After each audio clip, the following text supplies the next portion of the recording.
দেখতে দেখতে রোজা প্রায় শেষের দিকে। আলহামদুলিল্লাহ, আল্লাহর দিন আল্লাহ খুব ভালোভাবে কাটিয়েছেন। আর এই শেষ 10 রোজা আমাদের জন্য খুব ইম্পর্টেন্ট। আমরা চাইলেই আল্লাহর কাছে মাপ চেয়ে নিজেদের গুনাহগুলো ক্ষমা করে নিতে পারি। আয়েশা রাদিয়াল্লাহু আনহা থেকে বর্ণিত, রাসূলুল্লাহ সাল্লাল্লাহু আলাইহি ওয়াসাল্লাম বলেছেন, তোমরা রমজানের শেষ দশকের বেজোড় রাতে লাইলাতুল কদরের সন্ধান করো। কাজেই এই শেষ দশকের 21, 23, 25, 27 এবং 29 এই 5 রাতে আমাদেরকে লাইলাতুল কদরের তালাশ করতে হবে।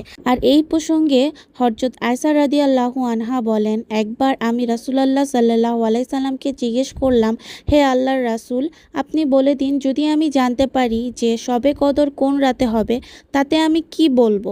রাসূলুল্লাহ সাল্লাল্লাহু আলাইহি সাল্লাম বললেন, তুমি বলবে, আল্লাহুম্মা ইন্নাকা আফুন তুহিব্বুল আফওয়া ফাফু আন্নি। অর্থ, হে আল্লাহ, তুমি ক্ষমাশীল, ক্ষমা করতে ভালো।